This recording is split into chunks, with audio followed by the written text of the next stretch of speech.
Hey there guys, Tom here, welcome back to my movie channel and thank you very much for joining me for this, my review of the brand new Damien Chazelle directed movie, First Man. But before we get into today's review, if you have not subscribed to this channel yet, I wanted to remind you guys to please subscribe to my channel by hitting the subscribe button down below and ringing that notifications bell so that you never miss out on my take on all things movies. So First Man is directed by Damien Chazelle and stars Ryan Gosling and is a movie based around the true story of Neil Armstrong and the moon landing, and it's more of a movie about his life and his family and the events leading up to the moon landing than it is about the moon landing itself.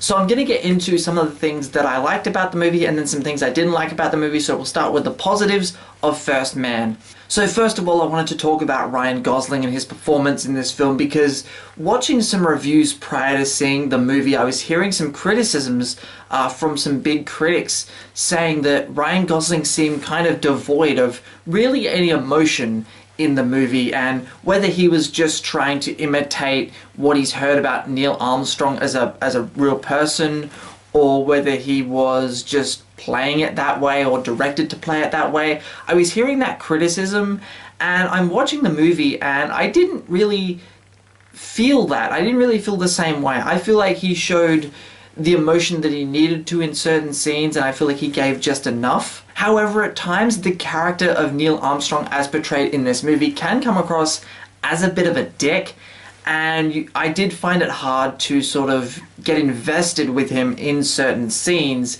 and so at times he does come across as a bit less of a likable character. But Ryan Gosling, there is no question that, you know, he gave a great performance in this film. I just wish that they had made him a little bit more likable. However, he's not as devoid of emotions as some of the other critics were saying. Now, this film also stars Claire Foy as Neil Armstrong's wife in the film, and she is great. She really is the emotional crux of this movie, you know.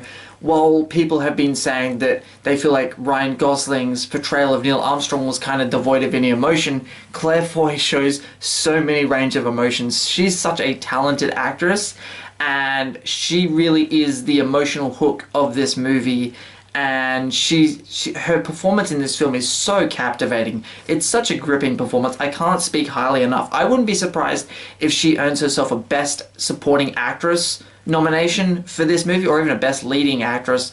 I'm not sure which category she'd fall under in this film, but I wouldn't be surprised if she gets an Academy Award nomination for First Man. Now, this film is directed by Damien Chazelle, director of Whiplash and of La La Land, two films I really, really love. And so, of course, you knew the direction on this movie was going to be absolutely insane, and Damien Chazelle once again has knocked it out of the park with a very, very good movie. And the direction of this film is great. There is shaky cam, but it's necessary shaky cam. You know, in a lot of action movies now, you have shaky cam in 47 different cuts for one chase scene. Just go back to like Liam Neeson jumping over that fence in Taken 3. Those kind of scenes in a lot of action movies. This movie has shaky cam, but it's shaky cam in space sequences, so it's necessary. And the tension of this movie is insane.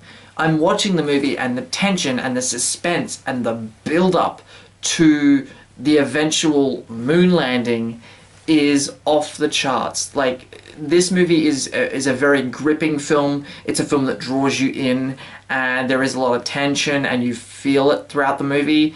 I do have a slight negative with that point, but for the most part, the tension and the suspense and the build-up worked incredibly well. Now, yes, we all know the story of the moon landing and, you know, one small step for man, one giant leap for mankind. We all know that story. We all know what happened. And of course, we all know how this movie really ends. Not giving spoilers away, but you knew the moon landing was going to be part of this film, and that sequence is absolutely incredible. It's one of my favorite sequences of this movie. It is my favorite sequence of this entire movie. But I really do appreciate that while this movie is about that event, it doesn't focus on that event entirely. It shows all the events leading up to it, and, you know, Neil Armstrong's relationship with his family and his fellow astronauts, and the losses and the pain that he goes through to eventually get to the moon. It was really, really investing. But the sequence of the actual event